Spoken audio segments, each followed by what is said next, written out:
The conference room at the Hilton had that overheated smell of old carpet and too many people.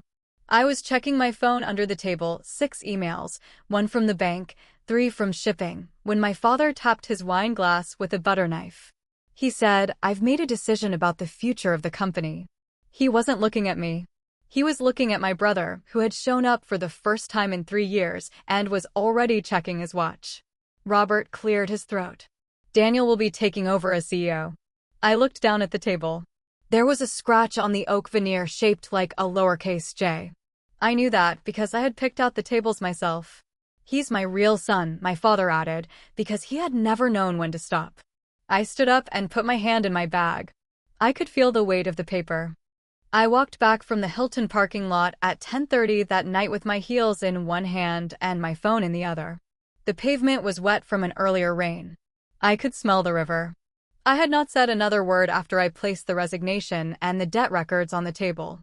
I had not looked at my father again. I had not looked at Daniel, who was trying to read a balance sheet upside down like it was a foreign language.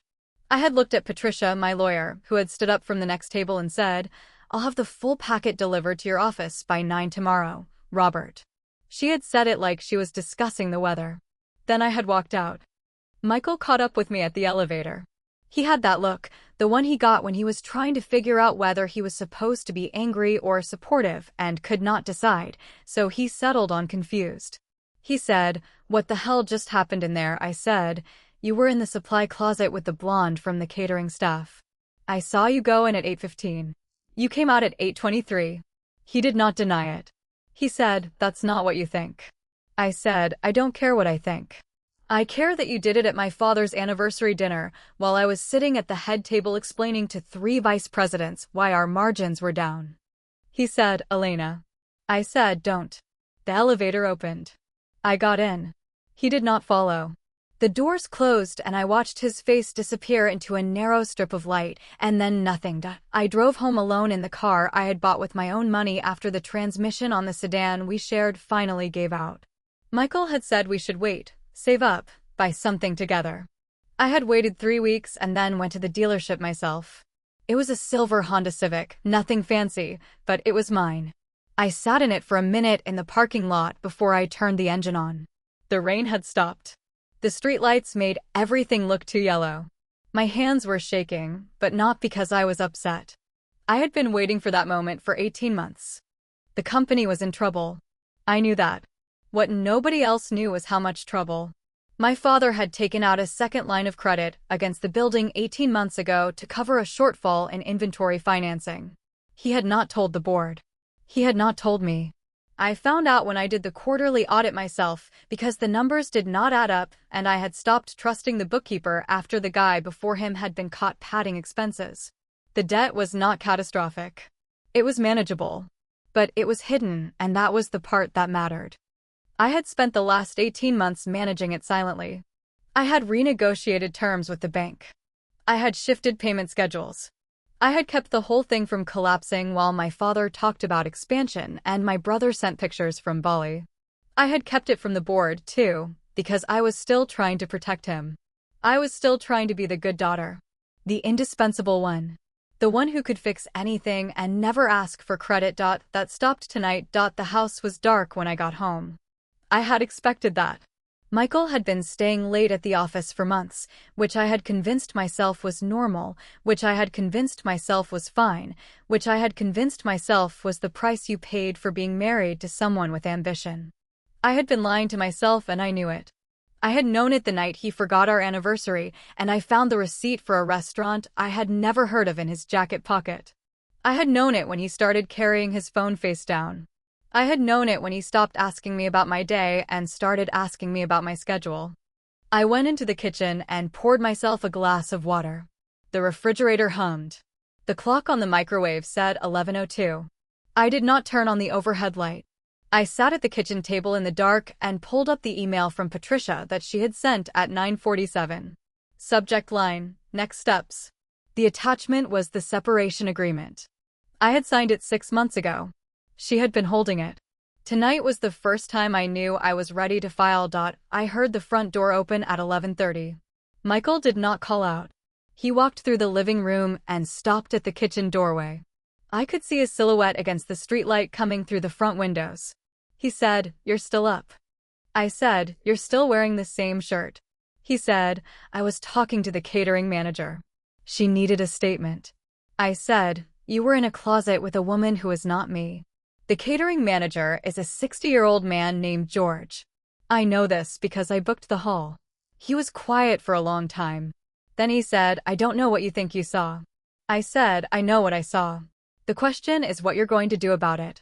He said, "What do you want me to do?" I said, "I want you to sleep in the guest room." He said, "Elena." I said, "Enough is enough."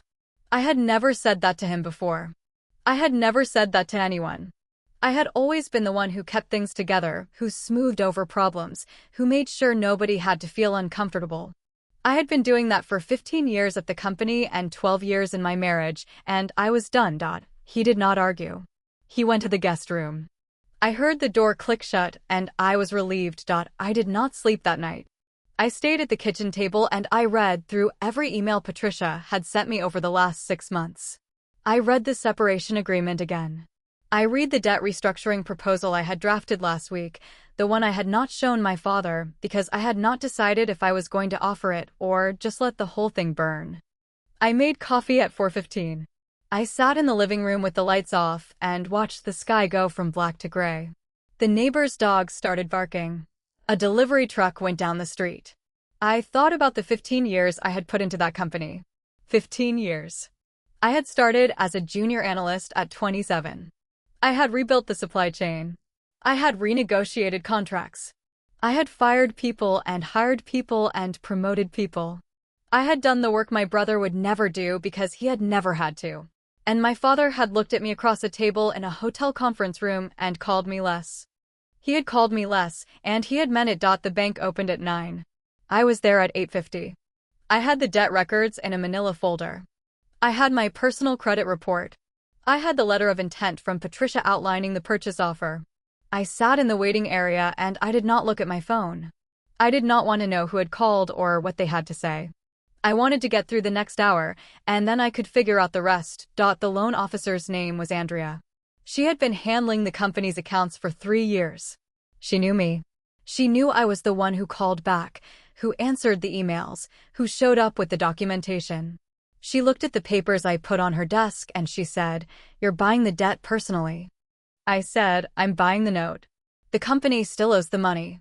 I just want to be the one they owe it to." She said, "You know this is a conflict of interest if you're still employed there." I said, "I resigned last night." She looked at me for a long time. Then she said, "Give me an hour." I sat in the waiting area again. I watched a woman argue with a teller about a fee. I watched a man fill out a deposit slip with a pen that was chained to the counter. I watched the clock. It took Andrea 53 minutes. She came out and said, "We can do this. But the terms are not favorable." I said, "I don't care about the terms. I care about owning it." She said, "You'll be personally liable." I said, "I know." I signed the papers at 10:52. The ink was black and the pen was cheap and the plastic tray it sat in was scuffed, and I thought about how I had spent my whole life trying to be the person who was not scuffed, who was put together, who did not cause problems. I signed my name in the same script I used on purchase orders and performance reviews and anniversary cards I had given to my husband, who had been in a supply closet with a woman from catering while I was holding a packet of evidence against my own father. I walked out of the bank with the debt of the company in my pocket. It was not a victory. It was a shield. It was the only thing my father and my brother understood, the only language they spoke, and I had just learned to speak it better than they ever could. I got back in my car and I drove to the office. Not the Hilton. Not my father's house. The office. I had a box under my desk with my personal things in it. I had been packing it slowly for 3 weeks, one mug at a time, one framed photo at a time, one plant at a time. I had told myself I was reorganizing. I had told myself I was making space for new files. I had lied to myself the same way I had lied to myself about Michael, about my father, about everything. The parking lot was half full. I recognized the cars of the people who came in early. I did not recognize my father's car, which meant he was not there. Good. I did not want to see him. I wanted to get my box and leave and never come back. I walked through the front door and the receptionist looked up. Her name was Karen. She had been there for 12 years. She had seen me cry in the supply closet after a bad quarter. She had seen me work through Christmas Eve. She knew. She said, Elena. The president called. He wants to meet with you at noon. I said, I'm not here for a meeting. I'm here to get my things. She said, he's coming in. He said to tell you he has a counterproposal. I put my hand on the edge of her desk. I said, tell him I already have his proposal. It's the debt I just bought from the bank. He can call me when he's ready to discuss repayment terms. Her face changed. I watched her decide what to do with that information. She said, Elena.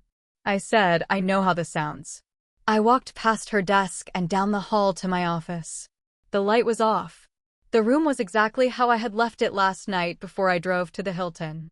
I had been in this office for 10 years. I had painted the walls myself. I had hung the framed map of the supply chain routes. I had put the calendar on the wall and the plan on the windowsill. I had been the architect of this place, and I was leaving it to my brother who had never once asked how the factory worked. I picked up the box from under the desk. It was heavy.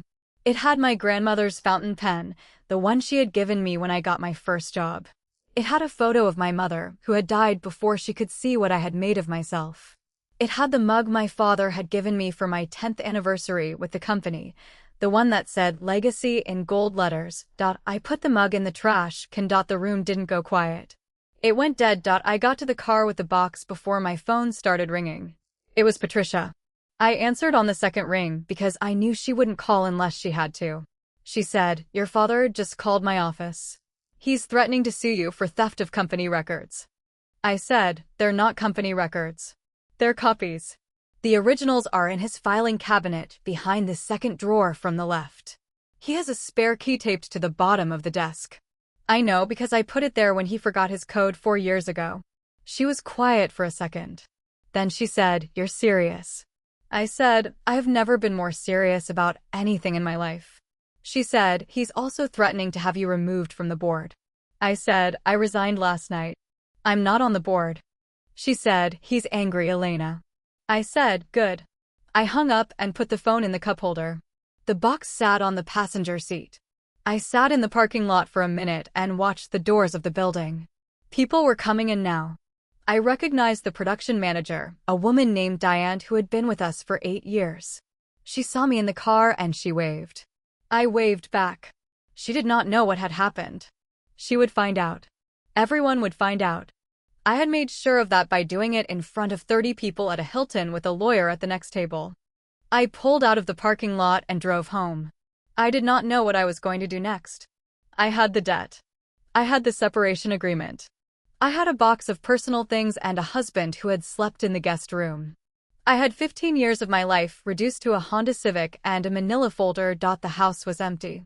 Michael's car was not in the driveway. I carried the box inside and set it on the dining room table.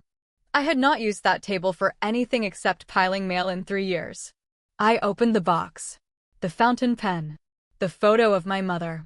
The gold watch my grandmother had left me. A stack of business cards from people I had worked with and people I had fired. A small velvet pouch that held my mother's wedding ring. I had forgotten about the ring. She had left it to me in the will, but I had never worn it. It was too small. It was also too heavy. My mother had been married for 32 years to a man who made her laugh and who never once looked at another woman. My mother had died of cancer at 63, and my father had married his secretary 18 months later. The ring had been in the box for years. I took it out and put it on my pinky. It fit. I heard a key in the front door at 11:30. Michael came in. He was wearing different clothes. He had gone somewhere. I did not ask where. He stopped when he saw the box on the table. He said, "What's that?" I said, "My things from the office." He said, "You're not going back." I said, "I bought the company's debt this morning. I'm going back if I want to, but I'm not working there." He stood in the doorway of the dining room. His hands were in his pockets. He looked smaller than I remembered. He said, "You bought the debt. With what money?" I said, "Mine." He said, "You don't have that kind of money." I said, "You don't know what I have." He was quiet for a long time.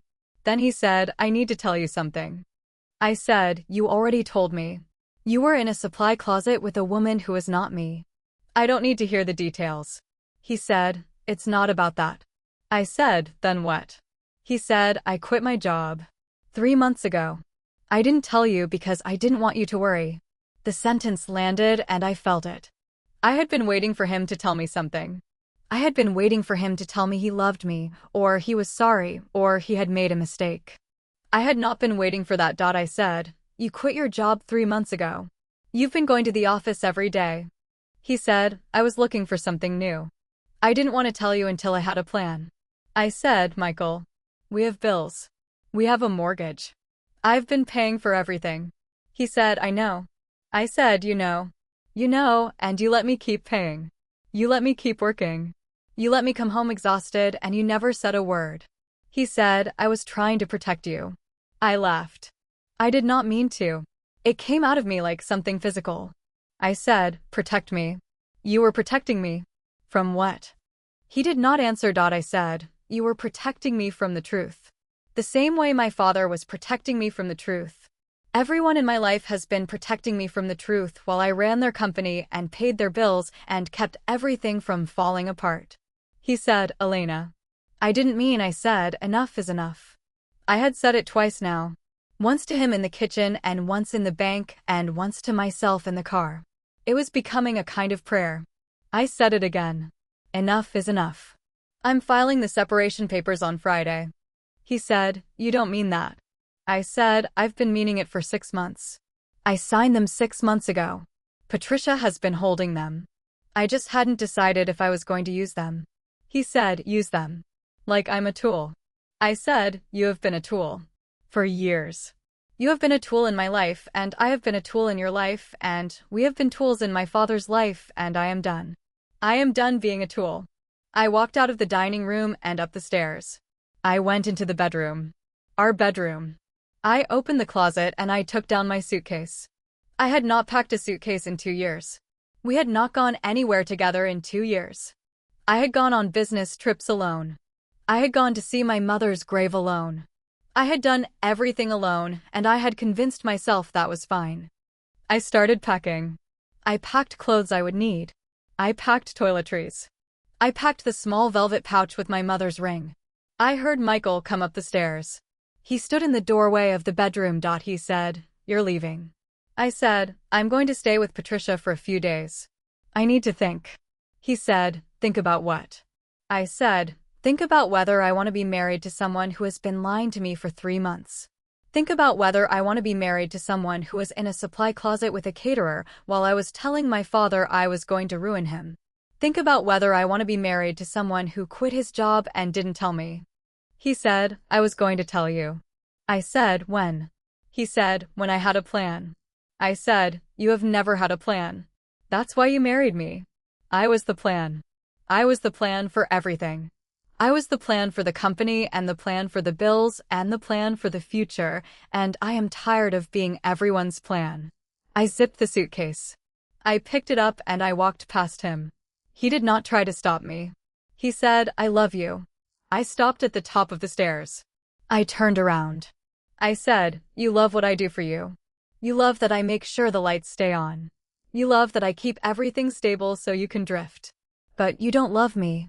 You don't even see me. He said, that's not true. I said, then tell me one thing about me that has nothing to do with what I do for you. One thing. He opened his mouth. He closed it. He could not think of anything. I walked down the stairs. I carried the suitcase to the front door. I put it down and I called Patricia. She answered. I said, can I stay with you for a few days? She said, is he gone? I said, no. I'm gone. She gave me her address. I wrote it on the back of a receipt I found in my bag. I got into the car and I drove. I did not look back at the house. I did not look in the rearview mirror. I looked at the road and I drove. Patricia lived in a condo on the other side of town. She had been my lawyer for 8 years. She had handled the company's contracts, and then she had handled my personal separation agreement, and she had never once told me to stay or to go. She had just given me the tools and waited. She opened the door at 12:30. She was in sweats. She looked like someone who had been expecting me. She said, I have wine. I said, I need food. She said, I have that too. I walked in and dropped the suitcase by the couch. The condo was clean and small and had a view of a parking lot. I sat on the couch. She gave me a glass of wine and a plate of leftovers. I ate and I drank and I told her about the bank. I told her about Michael quitting his job. I told her about the mug I had thrown away. I told her about the ring. She said, your mother would be proud of you. I said, I don't know if that's true. She said, it's true. You did what she never could. You walked away. I said, I'm not walking away. I'm buying the whole thing and holding it over their heads. She said, that's the same thing. You've got leverage. You've got options. You've got a plan. I said, I don't have a plan. I have a debt note and a separation agreement and a husband who can't tell me one thing about me that isn't about what I do for him. She said, that's more than most people start with. I finished the wine. I slept on her couch that night. I did not dream. I woke up at 6 in the morning with the sun coming through the blinds and the sound of a garbage truck in the parking lot. I checked my phone. 43 emails. 3 from my father. 2 from Daniel. 1 from the bank confirming the transfer. The rest were from people who had heard what happened and wanted to know if it was true. I opened the email from my father. Subject line, call me. It was 3 lines. He wanted to know how I could do this to him. He wanted to know what I wanted. He said he was willing to negotiate. I closed the email. I opened the one from Daniel. Subject line, what the hell? It was longer. He said he had no idea what was going on. He said he had not asked for this. He said he was sorry. He said he wanted to talk. I did not respond to either of them. I got up and made coffee. Patricia was already awake. She was at the kitchen table with her laptop. She said, your father called me again. He wants to have a meeting. You, him, Daniel, me. He wants to work something out. I said, I'm not ready. She said, I know. I told him you were busy. I said, what did he say? She said, he said you were never busy before. I said, that's the point. I drank my coffee. I sat in the window and watched the parking lot. A woman walked her dog. A man got into a truck. A teenager rode a bike. The world kept moving. I thought about the company. I thought about the employees. I thought about Diane, who had waved at me this morning without knowing anything. I thought about the supply chain and the contracts and the orders and all the things that would not get done if I was not there to do them. I said, he's going to run it into the ground. Patricia said, probably. I said, I can't let that happen. She said, you don't have to let it happen. You own the note. You can force him to sell it to you. You can force him to restructure. You can force him to do just about anything you want. I said, I don't want to force him. I want him to see what he did. She said, he'll never see it. That's not who he is. I said, I know. I put the coffee cup down. I went to the bathroom. I looked at myself in the mirror. I looked tired. I looked older. I looked like someone who had been fighting a war alone for a long time and had finally realized they were the only soldier on the field. I washed my face. I brushed my hair. I walked back into the living room. I said, tell him I'll meet him. But not in his office. Not at the Hilton. Somewhere neutral. She said, I'll set it up. She did. She called him and arranged a meeting for Thursday afternoon at a diner near the highway. She told him I would be there at 2. She told him I would bring the documents. She told him I did not want to negotiate. She told him I wanted to inform him of what was happening. I spent the next 2 days at Patricia's condo. I did not go home. I did not call Michael. He called me 8 times. He left 3 voicemails. The first one said he was sorry. The second one said he wanted to fix things. The third one said he had made a terrible mistake. I did not call him back. I did not listen to them more than once. I had heard him apologize before. It had never meant anything. I went through the debt records again. I made a list of what the company owed and what it was worth and what could be salvaged. The company was not dying. It was sick. It had been sick because my father had been making decisions without looking at the numbers. It had been sick because I had been fixing things quietly and he had never noticed. It had been sick because he thought a legacy was a thing you gave, not a thing you built. I brought the documents to the diner in a plastic folder. Patricia drove me. She parked in the lot. She said, "I'll be at the counter. If you need me, look at me." I said, "I won't need you." She said, "I know." I walked into the diner. It was 2:03. My father was already sitting in a booth by the window. Daniel was next to him. They looked alike in a way I had never noticed. They both had the same slope to their shoulders. They both had the same defensiveness in the way they held their hands on the table. I sat down across from them. I did not order anything. I put the folder on the table. My father said, "Elena." I said, "Robert." He flinched. I had not called him that in 30 years. I had always called him Dad. I had always been the good daughter. I was not the good daughter anymore. He said, "What are you doing?" I said, "I'm protecting myself." "Something you never did." Daniel said, "I didn't ask for this. I don't want the company. I never wanted it." I said, "I know. But you showed up. You let him announce it. You didn't say anything." He said, "I didn't know what was happening." I said, "You never do." My father said, "You can't buy the debt. It's unethical. It's a conflict of interest. I have lawyers." I said, "I have a lawyer." "She's at the counter." I pointed. Patricia waved. She was drinking coffee. My father said, "What do you want?" I said, "I want you to understand what you did. I want you to understand that I kept this company alive for 15 years. I built it. I rebuilt it. I saved it from your mistakes, and I never asked for anything." He said, "I gave you a job. I gave you a career. I said, "You gave me a job. You did not give me respect. You did not give me credit. You did not give me the thing you gave Daniel without him doing a single day of work. You gave him the future. You gave me the work." Daniel said, "Elena." "I didn't want," I said. "I know you didn't want. But you took it anyway. You took it because it was offered and you didn't think about me. Nobody ever thinks about me." The waitress came. She asked if I wanted something. I said no. She left. The diner was quiet. The only sound was the coffee machine and the hum of the refrigerator. My father said, "What do you want me to do?" I said, "I want you to say it. I want you to say you made a mistake. I want you to say I was always the real one. And I want you to mean it." He said, "You know I love you." I said, "Love isn't enough." I opened the folder. I pulled out the note. I slid it across the table. He looked at it. He read it. His face changed.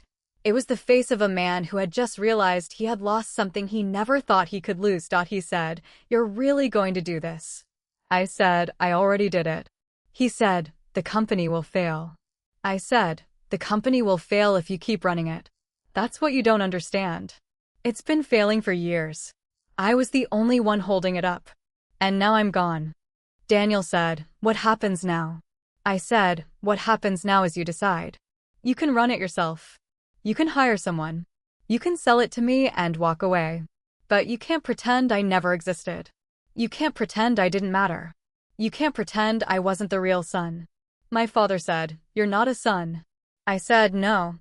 I'm a daughter who ran your company for 15 years while your actual son didn't show up. I'm a daughter who saved your debt and kept your name clean and fixed your mistakes. And I'm a daughter who is done fixing things for you." For the first time in my life, I watched my father open his mouth and have nothing come out. The silence at the diner table stretched long enough for the waitress to come back and fill my father's coffee. He didn't touch it. Daniel stared at the note like it was written in a language he could almost read. I watched them both and I felt nothing. That was the strangest part. 15 years of my life sitting across from me in a vinyl booth and I felt nothing. My father finally said, "You would destroy your own family." I said, "I'm not destroying anything. I'm walking away. What you do with what's left is your choice."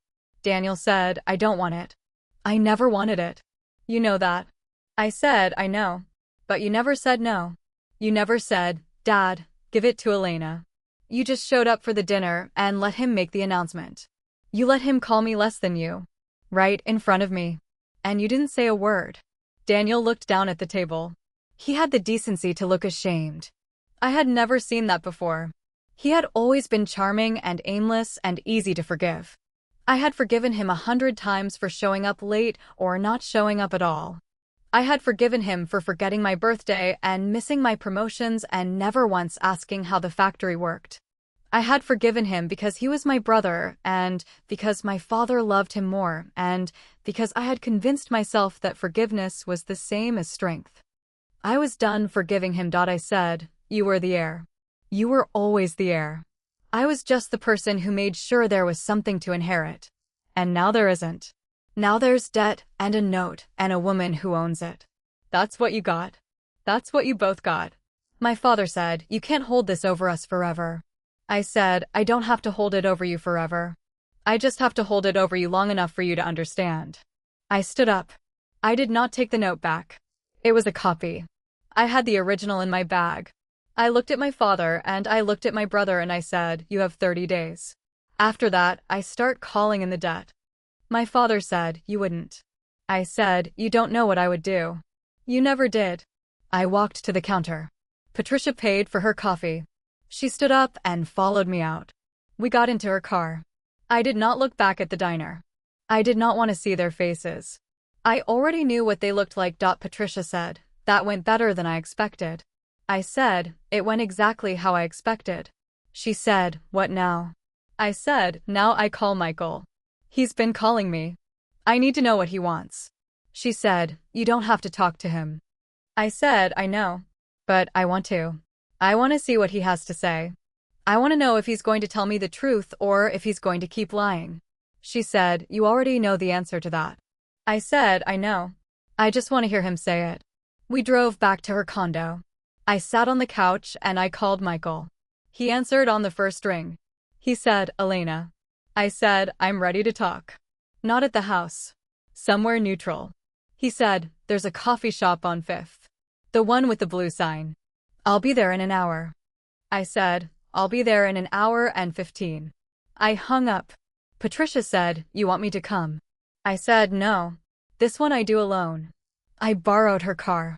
I drove to the coffee shop. It was a place I had never been before. That was intentional. I did not want to walk into a place that had memories. I wanted to walk into a place that had nothing. I sat at a table by the window. I ordered a black coffee. I waited. Michael walked in at 3:12. He was wearing the blue sweater I had bought him for his birthday 2 years ago. He was wearing it because he knew I liked it. He was trying. I watched him approach the table and I saw the calculation on his face. He was trying to figure out what to say, how to say it, how to get me to come back. He sat down. He said, "Thank you for meeting me." I said, "You left me 8 voicemails. I thought I should at least hear what you had to say." He said, "I'm sorry. I'm sorry about the supply closet. I'm sorry about the job. I'm sorry about everything. I was scared. I didn't know how to tell you." I said, "You were scared to tell me you quit your job. You were scared to tell me you were cheating. You were scared of me." He said, "I was scared of losing you." I said, "You already lost me. You just didn't know it because I was still there." He said, "That's not fair." I said, "Nothing about this is fair. You had years to tell me the truth. You had years to say, 'Elena, I'm unhappy.' You had years to say, 'Elena, I need something different.' You never did. You just went to a closet with someone else and hoped I wouldn't find out." He said, "It wasn't like that." I said, "What was it like? Tell me. I want to know." He was quiet for a long time. Then he said, "I felt invisible. I felt like I was just there. Like I was part of the furniture. You were always working. You were always on the phone. You were always at the office. I didn't know how to reach you." I said, "So you reached someone else?" He said, "I didn't mean to." I said, "You didn't mean to. But you did. You made a choice. Every time you went into that closet, you made a choice. And you kept making it. You didn't stop. You didn't come home and tell me you were unhappy. You just kept making the choice." He said, "I'm making a different choice now." I said, "You're making a choice because you got caught. That's not the same thing." He put his head in his hands. He looked tired.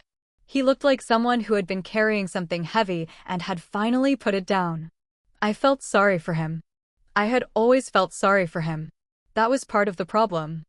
I said, "I'm filing the separation papers on Friday." "I already told you that." "I meant it." He said, "I don't want a divorce." I said, I don't care what you want. He said, that's not the Elena I know. I said, you don't know me. That's the problem. You never knew me. You knew the person who paid the bills. You knew the person who made sure things ran smoothly. You knew the person who was too busy to notice you were gone. You never knew the person who was tired. You never knew the person who was lonely. You never knew the person who was waiting for you to show up and see her. He said, I see you now. I said, it's too late. I stood up. I left the coffee on the table. I walked out of the coffee shop, and I got into Patricia's car, and I sat there for a minute. I did not cry. I had not cried since the dinner. I was not sure I could cry anymore. I had spent all my tears on things that did not matter, and I had nothing left for this. I drove back to Patricia's condo. She was waiting. She said, how did it go? I said, he didn't fight. He just apologized. He said he saw me now. He said he didn't want a divorce. She said, what did you say? I said it was too late. She said, was it the right thing to say? I said, it was the only thing I could say. I went to the guest room. I lay down on the bed. I stared at the ceiling. I thought about the 15 years I had given my father, and the 12 years I had given Michael, and the 32 years my mother had given my father. I thought about all the women in my family who had given everything and gotten nothing. I thought about the ring on my pinky. I fell asleep. I woke up at 7:30. There was a text from Daniel. It said, I need to talk to you. Alone. No dad. Just me. I wrote back when. He said, tonight. I'll come to you. Just tell me where. I gave him Patricia's address. I did not ask permission. Patricia was in the living room watching television. I told her my brother was coming. She said, do you want me here? I said, I want you in the other room. I want to hear what he has to say. She said, I'll be in the bedroom. Daniel showed up at 8:30. He looked different than he had at the diner. He looked smaller. He looked like he had been thinking about something heavy. He came in and sat on the couch. I sat across from him. He said, I talked to Dad. After you left. I told him I didn't want the company. I told him he was wrong to do what he did. I told him you were the one who deserved everything. I said, what did he say? He said he knew. He said he always knew. He said he just couldn't admit it. I said, that's not enough. Daniel said, I know. I'm not here to defend him. I'm here to tell you I'm sorry. I'm sorry I showed up. I'm sorry I let him do it. I'm sorry I never told you I was proud of you. I said, you were never proud of me. You never even thought about me. He said, that's not true. I said, then prove it. Tell me one thing about me that isn't about what I did for you. He was quiet. He was quiet for a long time. Then he said, you hate the sound of whistling. You always have. When we were kids, I used to whistle just to annoy you and you'd leave the room. You never told anyone why. You just left. I stared at him. I had forgotten that. I had forgotten that he knew that. I had forgotten that there was a time when we were just kids, and he was just my brother, and the only thing that separated us was a sound. I said, you remembered that. He said, I remembered a lot of things. I just didn't know how to say them. I said, why now? He said, because you were always the strong one. You were always the one who could handle anything. I thought you didn't need me to say anything. I thought you were fine. I didn't realize you were just carrying everything alone. I said, I was carrying everything. I was carrying the company. I was carrying Dad. I was carrying my marriage. I was carrying you. I was carrying everyone. And nobody ever asked if I was okay. Daniel said, are you okay? I said, no. He said, I'm sorry. I said, I know. We sat in silence for a while. Then Daniel said, what are you going to do about the company? I said, I don't know yet. I have the note. I can call it in. I can restructure. I can sell it to someone else. I can do anything I want. He said, what do you want? I said, I want Dad to understand. I want him to know what he did. I want him to know that I was the one who kept everything together and he never saw it. Daniel said, he knows. He knows now. I said, knowing isn't the same as understanding. He nodded. He said, can I help? Is there anything I can do? I said, you can stop being the lost son. You can show up. You can learn the business. You can take over the things I can't do anymore. He said, I don't know the business. I said, I know. That's the problem. You have to learn. You have to put in the time. You have to do the work. He said, I can do that. I said, are you sure? He said, I'm not sure of anything, but I'm willing to try. I looked at him. I saw my brother. I saw the boy who used to whistle just to annoy me. I saw the man who had shown up to a dinner and let my father call him the real son. I saw the man who was sitting in front of me trying to figure out how to make things right. I said, start tomorrow. Go to the office. Talk to Diane. She'll show you what to do. He said, you'll be there. I said, no, I won't. I'm done. But I'll be watching. If you do it right, I'll give you a chance. If you don't, I'll call in the debt. He said, that's fair. I said, it's more than fair. It's more than you deserve. He nodded. He stood up. He said, I'm going to do it. I'm going to show you I can. I said, I hope you do. He left. I sat on the couch for a long time. Patricia came out of the bedroom. She said, that was unexpected. I said, he remembered the whistling. She said, that's something. I said, it might be enough. I did not sleep that night. I stayed up thinking about Daniel and Michael and my father. I thought about the company. I thought about the debt. I thought about the note in my bag. I thought about all the years I had spent trying to be the person everyone needed me to be and how I had finally stopped. I made coffee at 4:30. I sat at the kitchen table. I watched the sun come up. I called my father at 7. He answered on the second ring. I said, Daniel came to see me. He said, I know. I said, he's going to the office today. He's going to try to learn the business. I want you to let him. He said, he doesn't know anything. I said, I know. That's why you're going to teach him. That's what you should have been doing all along. He said, Elena. I said, I'm not coming back. But I'm not going to destroy the company either. I'm going to give Daniel a chance. I'm going to give you a chance. But I'm also going to be watching. And if you make the same mistakes, I will call in the debt. And I will not warn you. He said, you really mean that? I said, I really mean it. He was quiet. Then he said, I'm sorry. I said, I know. I hung up. I sat at the kitchen table. I felt something I had not felt in a long time. I felt like the weight was shifting. I felt like I had finally put down the thing I had been carrying. I took off my mother's ring and I put it back in the box. I was not ready to wear it yet. But I would be. Patricia was already at the kitchen table with her laptop when I came out of the guest room at 8. She had made toast. She pointed at a plate. She said, eat. I sat down. I ate. I had not realized I was hungry. I finished the toast and she slid another piece toward me. I ate that too. I drank the coffee she poured. I felt like I was being fed by someone who knew I had forgotten how to take care of myself. She said, Daniel called me this morning. He said he was on his way to the office. He asked me to send him the employee directory. I said, did you send it? She said, I sent him the onboarding packet. The one you prepared for new managers. He said thank you. I said, he said thank you. She said, I know. I was surprised too. I finished the coffee. I looked at the window. The parking lot was full of morning light. I said, I need to go to the house. I need to get the rest of my things. I need to talk to Michael one more time. She said, you don't need to do that today. I said, I need to do it today. I need to close the door. She said, I'll drive you. I said, no. I need to do it alone. She looked at me for a long time. Then she nodded. She handed me the keys to her car. She said, call me if you need anything. I said, I will. I drove to the house. It looked the same. The same front door. The same bushes. The same mailbox. I parked in the driveway. I sat in the car for a minute. I thought about all the times I had pulled into this driveway after work, exhausted, carrying groceries or files or both. I thought about all the times I had walked through that front door and called out to Michael and heard nothing back.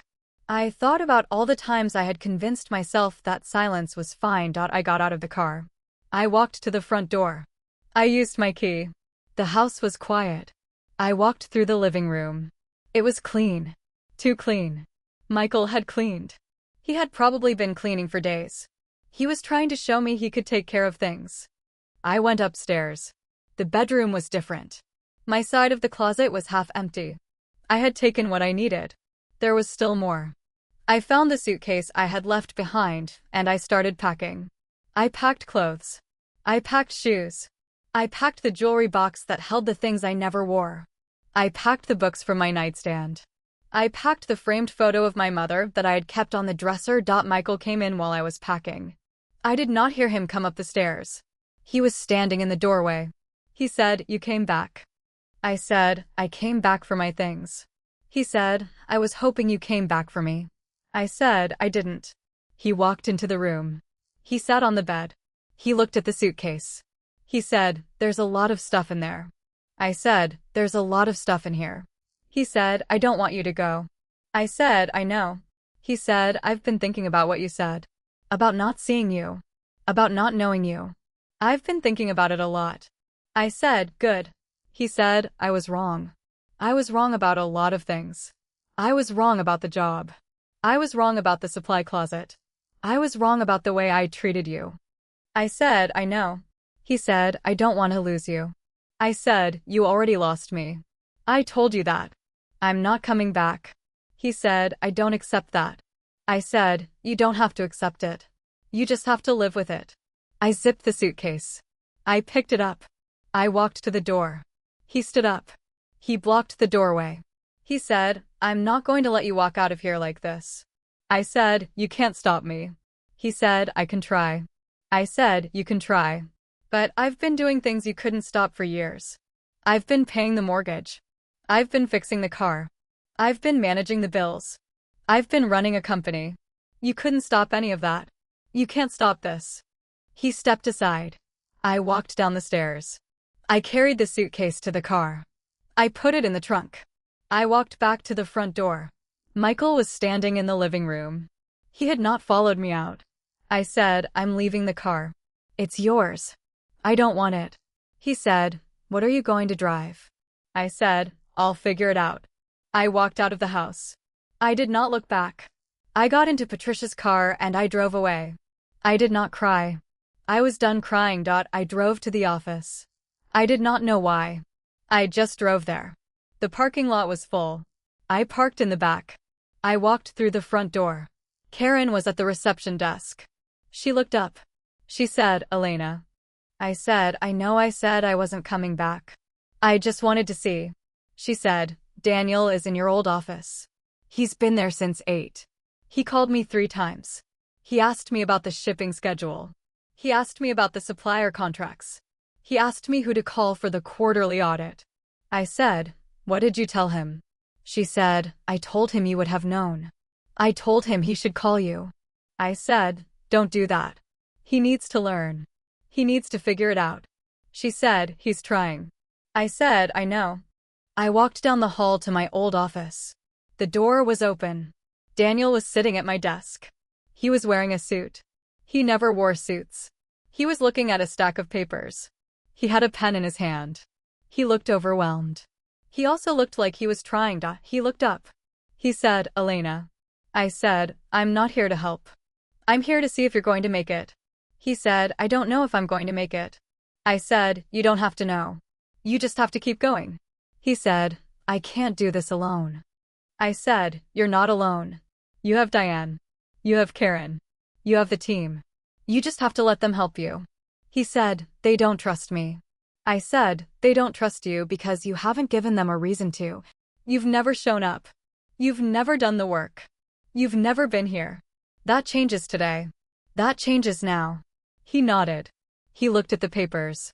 He said, "The quarterly audit is due in 2 weeks." I said, "I know." He said, "I don't know how to do it." I said, "You learn. You ask questions. You make mistakes. You fix them." That's what I did. He said, "You made it look easy." I said, "It wasn't easy. It was hard every single day. I just didn't complain about it." He said, "I'm sorry." I said, "I know. Now do the work." I left him in the office. I walked down the hall. I walked through the factory floor. Diane was there. She was working on a machine. She saw me. She stopped. She said, "You're back." I said, "I'm not back." I'm just visiting. She said, we heard what happened. Everyone heard. I said, I know. She said, Daniel is in your office. I said, I know. She said, is he going to be okay? I said, he's going to have to be. He doesn't have a choice. She said, what about you? I said, I'm going to be okay. I have a lawyer and a plan and a debt note. I'm going to be fine. She said, I'm going to miss you. I said, I'm going to miss you too. I left the factory. I walked back to the car. I sat in the parking lot. I looked at the building. I had spent 15 years in that building. I had built that building. I had made it what it was. And now I was leaving it in the hands of my brother, who had never once walked through those doors until today. I called Patricia. I said, I need to talk to you about something. She said, what? I said, I want to restructure the debt. I want to give Daniel a chance. I want to make it so he can succeed. She said, are you sure? I said, I'm not sure of anything, but I'm willing to try. She said, I'll draft the papers. I said, thank you. She said, where are you going now? I said, I don't know. I don't have a house anymore. I don't have a car. I don't have a job. I have a suitcase and a box and a debt note. She said, you have me. I said, I know. I drove back to her condo. I went inside. I put the suitcase next to the box. I sat on the couch. I looked at the ceiling. I thought about what I had done. I thought about what I had lost. I thought about what I had gained. I had gained nothing. I had gained everything. I had gained the knowledge that I could walk away from everything and still be standing. I had gained the knowledge that I was the one who held the power. I had gained the knowledge that I did not need anyone. I fell asleep on the couch. I woke up at 5. There was a text from Michael. It said, I'm not going to fight the separation. I've talked to a lawyer. I'm going to make this as easy as possible for you. I wrote back, thank you. He wrote back, I love you. I did not write back. I called Patricia. I said, Michael is not going to fight the separation. I need you to file the papers. She said, I'll file them tomorrow morning. I said, do it tonight. I want it done. She said, I'll do it tonight. I hung up. I sat on the couch. I looked at the box of my things. I looked at the suitcase. I looked at the room. I was alone. I was not afraid. I opened the box. I took out the fountain pen. I took out the photo of my mother. I took out the ring. I put the ring back on. I looked at it. It fit. It always had. I had just been too scared to wear it. I called Daniel. He answered. He said, Elena. I said, I'm restructuring the debt. I'm going to give you a chance. You have 6 months. If you can make the company profitable, I'll forgive the note. If you can't, I'll call it in. He said, 6 months. I said, 6 months. He said, I'll do it. I said, I know you will. I hung up. I sat on the couch. I looked at the ceiling. I thought about the future. I did not know what it held. I knew it was mine. I woke up the next morning and the first thing I did was check my phone. There was a text from Patricia saying the separation papers had been filed. There was a text from Daniel saying he had made it through his first full day and nobody had quit. There was nothing from Michael. I did not expect anything. I sat up on the couch.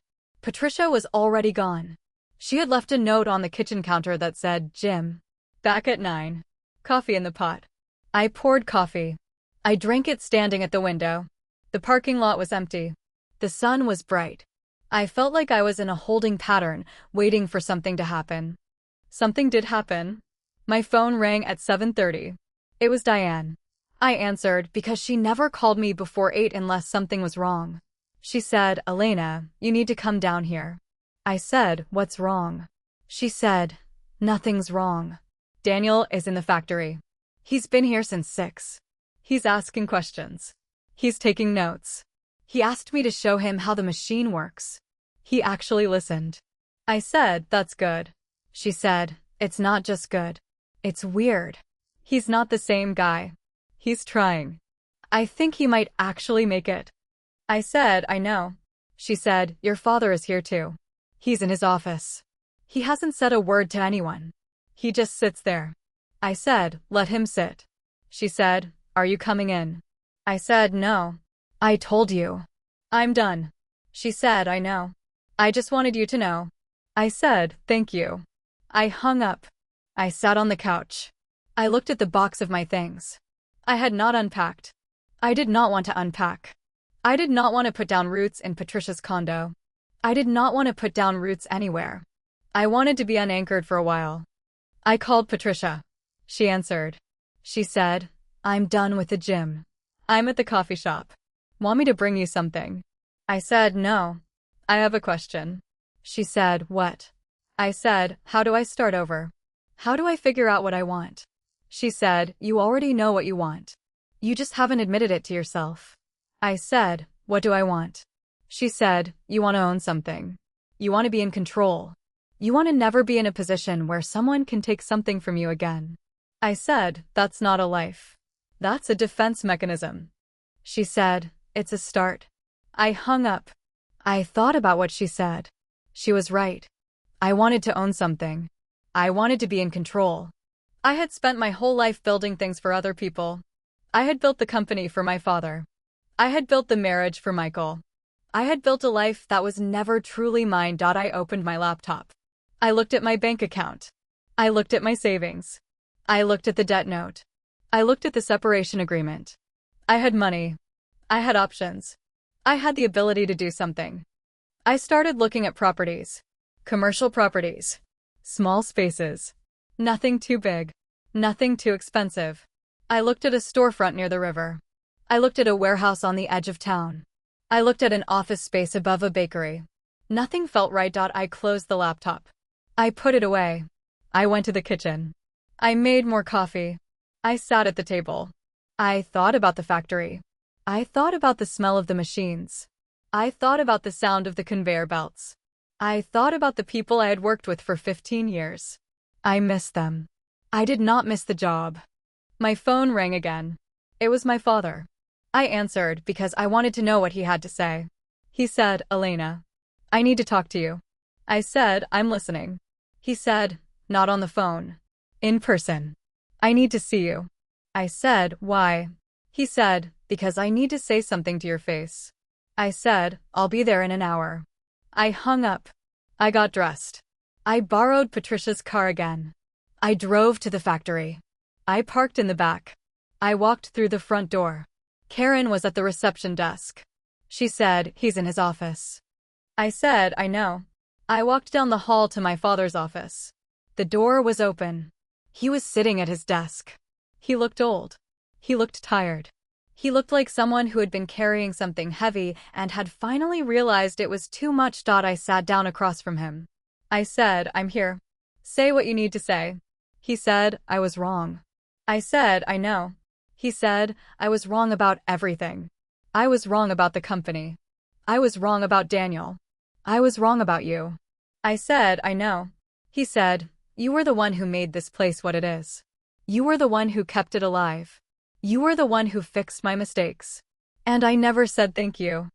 I said, you never did. He said, I'm saying it now. Thank you. For everything. I said, you're welcome. He said, I'm not going to ask you to come back. I know you won't. But I want you to know that I see it now.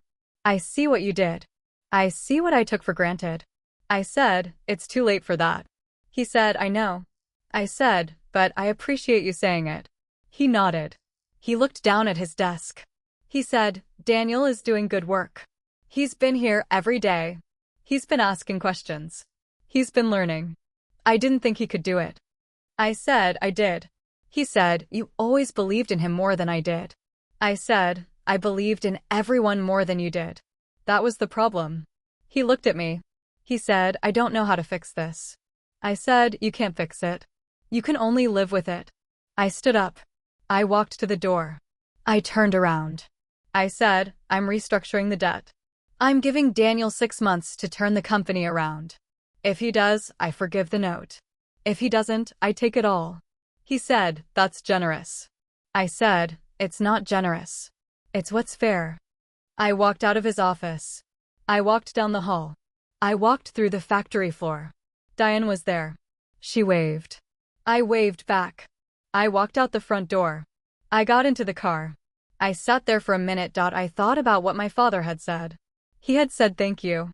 He had said he was wrong. He had said he saw it now. It was not enough. But it was something. I drove back to Patricia's condo.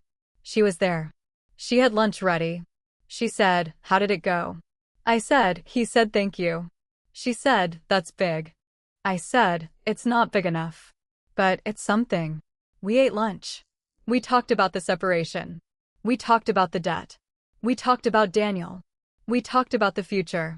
I did not know what the future held. I knew it was mine. After lunch, I got a call from a number I did not recognize. I answered it. The voice on the other end said, "Elena. This is Andrea. From the bank."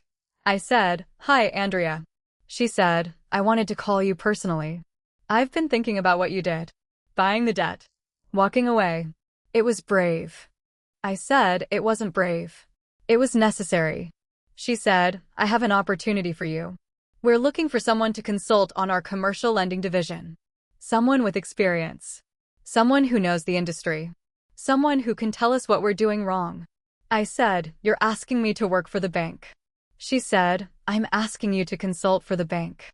Part-time. Flexible hours. You'd work with small businesses. The ones that are struggling. The ones that need someone who knows how to turn things around." I said, "I'm not sure I want to work for anyone." She said, "You wouldn't be working for anyone. You'd be working with us. On your terms. We need someone who tells us the truth. Someone who doesn't care about office politics. Someone who won't let us make the same mistakes your father made." I said, "That's a lot of pressure." She said, "I think you can handle it." I said, "Give me a day to think about it." She said, "Take 2. Call me when you're ready." I hung up. I sat on the couch. Patricia was watching me. She said, "What was that?" I said, "It was an opportunity." She said, "What kind of opportunity?" I said, "The kind I might actually want." I spent the rest of the afternoon thinking about it. I thought about what it would be like to work at the bank. I thought about what it would be like to help small businesses. I thought about what it would be like to use everything I had learned to make something better. I called Andrea the next morning. I said, "I'll do it. But I have conditions." She said, "Name them." I said, "I work from home. I work on my own schedule. I don't report to anyone. I do the work and I send you the reports and you don't ask questions." She said, "Done." I said, "When do I start?" She said, "Monday." I hung up. I sat on the couch. I had a job. I had a place to stay. I had a debt note. I had a separation agreement. I had a future. I called Daniel. I told him about the consulting job. He said, "That's amazing. I'm proud of you." I said, "Thank you." He said, "I'm making progress here. The quarterly audit is due next week. I think I'm ready." I said, "Good." He said, "I'm going to make this work. I'm going to prove to you that I can do it." I said, "I know." I hung up. I sat on the couch. I thought about the last few weeks. I thought about everything that had changed. I thought about everything that had stayed the same. I was different. I was not the person I had been. I was someone new.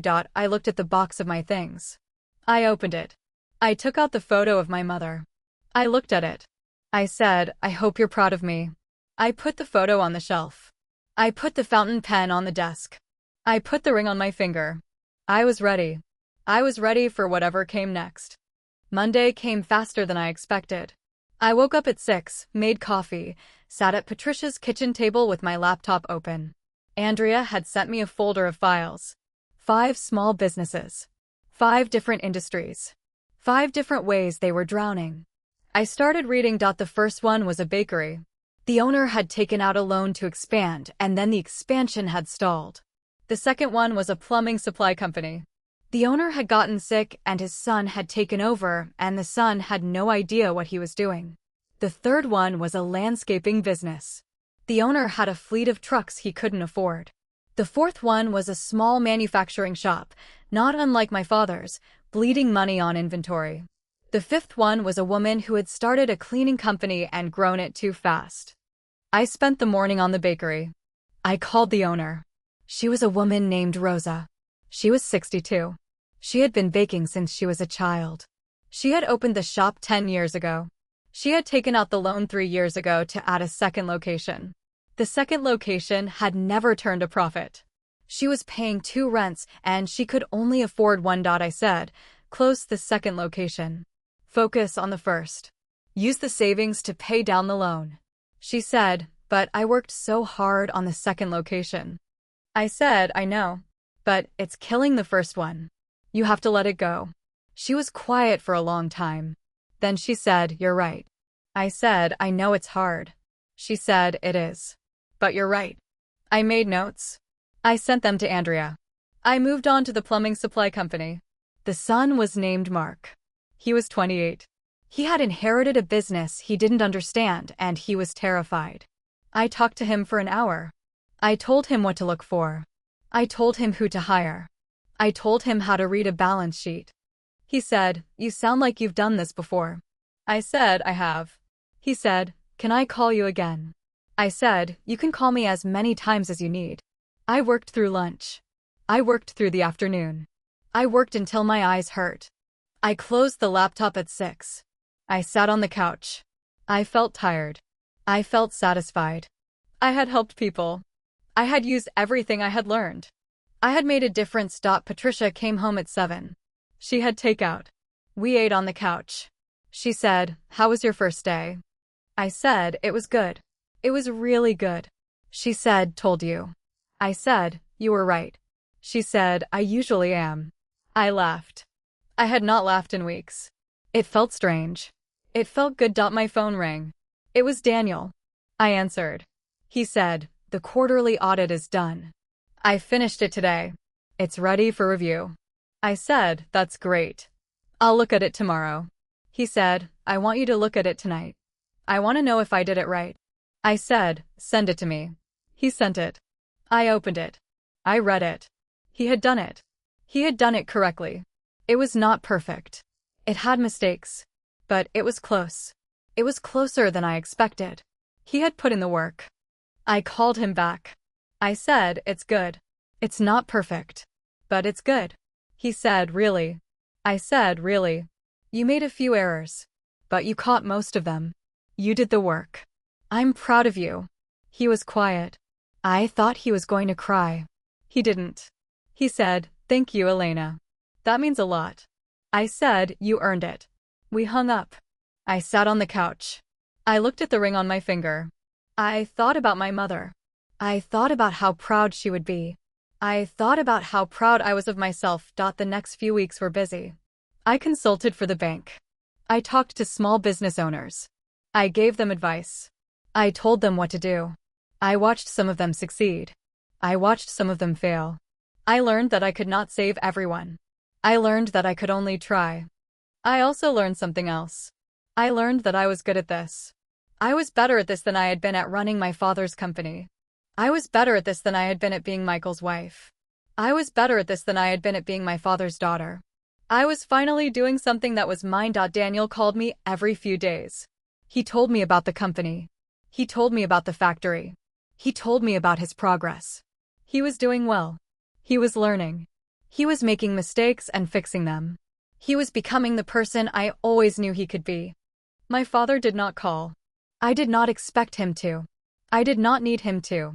I had moved on. Patricia told me one night that the separation was final. The papers had been signed. The waiting period was over. I was no longer married to Michael. I felt nothing. I had already mourned that marriage. I had already let it go. I bought a condo. It was small. It was on the top floor of a building near the river. It had a view. It had a kitchen I could cook in. It had a bedroom I could sleep in. It had a room I could use as an office. It was mine. I moved in on a Saturday. Patricia helped. Daniel came. Diane came. They brought boxes. They brought pizza. They brought wine. We sat on the floor of my empty living room and we ate and drank and laughed. Daniel said, I can't believe you live here now. I said, I can't either. He said, it's nice. It's really nice. I said, it's mine. He said, yeah, it is. Diane said, the factory misses you. I said, I miss the factory. But I don't miss the work. She said, we hired someone new. She's good. She's not you. But she's good. I said, that's all I ever wanted. We finished the pizza. We finished the wine. They left. I sat in my new living room. I looked at the boxes. I looked at the view. I looked at the ring on my finger. I was home. The next morning, I woke up early. I made coffee in my new kitchen. I sat in my new living room. I watched the sun come up over the river. I thought about the last few months. I thought about everything that had changed. I thought about everything that had stayed the same. I was different. I was not the person who had walked into that Hilton conference room. I was not the person who had put the resignation and the debt records on the table. I was not the person who had watched her father's face go white. I was someone new. Someone stronger. Someone who knew her own worth. My phone rang. It was Andrea. She said, "I have a new client for you. A man who owns a chain of laundromats. He's drowning. He needs help." I said, "Send me the files." She said, "I already did. He's going to call you later. He's a good guy. Just in over his head." I said, "I'll help him." She said, "I know you will." We hung up. I opened my laptop. I looked at the files. I started reading. I was working. I was helping. I was making a difference. I was exactly where I was supposed to be. Michael called that afternoon. I answered because I wanted to hear what he had to say. He said, "I heard you have a new place. I heard you're doing well." I said, "I am." He said, "I'm glad." I said, "Are you?" He said, "I miss you." I said, "I know." He said, "I was wondering if we could talk. Not about us. Just talk." I said, "I don't think that's a good idea." He said, "I understand." I said, "I'm not angry at you, Michael. I'm just done. I'm done with being defined by anyone else. I'm done with being the person who holds everything together." He said, "I know. I see that now." I said, "That's good. But I'm not coming back. I'm not going to be your friend. I'm not going to be your safety net. I'm moving on." He was quiet for a long time. Then he said, "I love you, Elena." I said, "I know." I hung up. I put the phone down. I looked out the window. The river was calm. The sky was blue. I was not sad. I was not angry. I was free. I met Michael for coffee on a Thursday. He had been asking for weeks. Text messages at first, then a voicemail that sounded rehearsed, then a letter slid under my new door. The letter was the thing that got me. He had handwritten it. He had never handwritten anything for me before. Not a card, not a note, not even a grocery list. I read it 3 times. Then I called him and said, "One coffee. 1 hour. That's all I have." He picked the place. A small cafe near the river, not the one on 5th, not the one with the blue sign. New territory. I arrived early because I did not want to walk in and see him already sitting there, already waiting, already trying to control the start of the conversation. I ordered a black coffee and sat at a table by the window. The cafe was quiet. A woman at the counter was arguing with the barista about oat milk. The door opened and closed 3 times before Michael walked in. He was wearing a different sweater. Not the blue one. This one was gray. He looked like he had lost weight. He looked like he had been sleeping badly. He sat down across from me. He did not order anything. He said, "Thank you for coming." I said, "You sent a letter. I thought I should at least show up." He said, "I didn't know how else to reach you." I said, "You could have stopped reaching." He said, "I couldn't." We sat there. The silence was not uncomfortable. It was the silence of 2 people who had said everything there was to say and were now just circling back to see if anything had been missed. I drank my coffee. He watched me. He said, "You look good." I said, "I am good." He said, "I can see that. You look different. You look like you're not carrying anything." I said, "I'm not." I put it all down. He nodded. He looked at the table. He said, "I've been thinking about everything you said. About not seeing you. About not knowing you. I've been thinking about it for months." I said, "That's good." He said, "I was married to you for 12 years, and I never asked you what you wanted. I never asked you if you were happy. I just assumed you were. I assumed you were fine because you never complained." I said, "I never complained because I didn't think it would matter. I thought if I complained, you would leave. I thought if I asked for anything, you would see me as a burden." He said, "You were never a burden." I said, "I know that now. I didn't know it then." He said, "I was the burden. I was the one who wasn't there. I was the one who checked out. I was the one who went to a closet with someone else because I was scared of how much you needed me. I said I didn't need you. That was the thing. I needed you to need me. I needed you to want me. I needed you to see me. And you never did. He said, I see you now. I said, it's too late.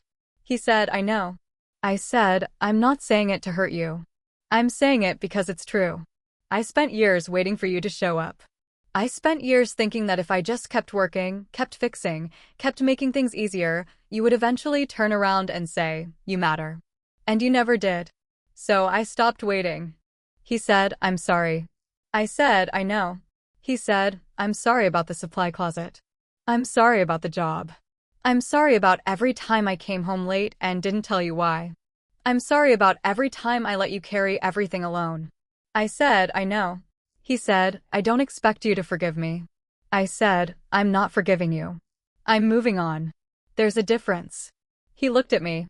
He looked like he wanted to say something else. He opened his mouth and then closed it again. I waited. He said, what are you going to do now? I said, I'm going to keep doing what I'm doing. I'm consulting for the bank. I'm helping small businesses. I'm building something for myself. I'm not going to stop. He said, that sounds like you. I said, it is me. It's always been me. You just never saw it. He said, I'm sorry. I said, you already said that. He said, I know. I don't know what else to say. I said, you don't have to say anything. You just have to live with it. I stood up. I left the coffee on the table. I looked at him. He was sitting there in his gray sweater with his hands on the table. He looked small. He looked tired. He looked like someone who had finally realized what he had lost. I said, you were never the prize, Michael. I was just too tired to know it. I walked out of the cafe. I did not look back. I walked to my car. I got in. I sat there for a minute. I thought about the 12 years. I thought about the supply closet. I thought about the job he had quit and never told me about. I thought about all the nights I had come home exhausted and he had been watching television. I felt nothing. That was the strangest part. I felt nothing. I drove home. I parked in my spot. I walked up the stairs to my condo. I opened the door. The light was on. Patricia was there. She was sitting on my couch. She had brought takeout. She said, how did it go? I said, it's over. It's really over. She said, are you okay? I said, I'm fine. I'm more than fine. I'm done. She said, good. We ate takeout. We talked about the bank. We talked about the small businesses. We talked about Daniel. He was doing well. The company was turning around. He had made it through the 6 months. I had forgiven the note. He had cried. I had not. My father called that night. I answered. He said, Daniel told me about the note. He told me you forgave it. I said, I did. He said, I don't know why you did that. I said, because he earned it. Because he did the work. Because he showed up. He said, I never earned anything. I said, you didn't. He was quiet for a long time. Then he said, I'm proud of you. I said, I don't need you to be proud of me. I need you to see me. I need you to know that I was the one who did the work. I need you to know that I was the one who kept everything together. And I need you to know that I'm not going to do it anymore. He said, I know. I said, good. I hung up. I sat on the couch. Patricia was watching me. She said, you okay? I said, I'm okay. I'm better than okay. She said, what are you going to do now? I said, I'm going to keep going. I'm going to keep helping people. I'm going to keep building things for myself. I'm going to keep being the person I always should have been. She said, that's a good plan. I said, it's not a plan. It's just what I'm going to do. The next morning I woke up early. I made coffee. I sat in the window. I watched the river. The water was gray and the sky was gray and the world was quiet. I thought about the dinner. I thought about the debt records. I thought about the lawyer at the next table. I thought about my father's face and my brother's confusion and Michael's absence. I thought about all the things I had lost and all the things I had found. I found myself. That was the thing. I found the person I had been hiding from for years. I found the person who was not afraid to walk away. I found the person who knew her own worth. I opened my laptop. I opened the files for the next small business. A woman who owned a flower shop. She was drowning. She needed help. I called her. I said, "My name is Elena. I'm with the bank. I hear you need some help." She said, "I need a lot of help." I said, "That's why I'm here." I spent the morning on the flower shop. I made notes. I made recommendations. I talked to the owner. She listened. She said she would try. It was not always enough, but it was something. I closed the laptop at noon. I made lunch. I ate at the kitchen table. I looked at the ring on my finger. I had not taken it off since I put it on. It was a reminder. A reminder of my mother. A reminder of what I had come from. A reminder of what I was building. Patricia called. She said, "I have a new client for you. A woman who owns a small manufacturing company. She's in over her head. She needs a mentor." I said, "Send me her information." She said, "I already did." I looked at my phone. The information was there. A name. A number. A short description of the company. I called the number. A woman answered. She said, "Hello." I said, "My name is Elena. I'm a consultant with the bank. I hear you need some help." She said, "I need a lot of help." I said, "That's why I'm here." We talked for an hour. She told me about her company. She told me about her struggles. She told me about her employees. She was in the same place I had been in years ago. She was carrying everything alone. She was tired. She was scared. She was not sure she could keep going. I said, "I know how you feel. I've been there. I came out the other side." She said, "How did you do it?" I said, "I stopped carrying everything alone. I asked for help. I walked away from the things that were hurting me. And I built something new." She said, "I don't think I can do that." I said, "You can. I believe you can. That's why I'm calling." She was quiet for a long time. Then she said, "Thank you." I said, "You don't have to thank me. You just have to do the work." I hung up. I sat in the window. I watched the river. The sky was starting to clear. The sun was coming out. I thought about the woman on the phone. I thought about all the women I had talked to. I thought about all the women I had helped. I thought about all the women who were still out there. I was not done. I was never done. That was the point. I was going to keep going. I was going to keep helping. I was going to keep building. I was going to be the person I had always wanted to be. I looked at the ring on my finger. I said, "I did it, Mom. I did it." The room was quiet. The river was quiet. The world was quiet. And I was exactly where I was supposed to be.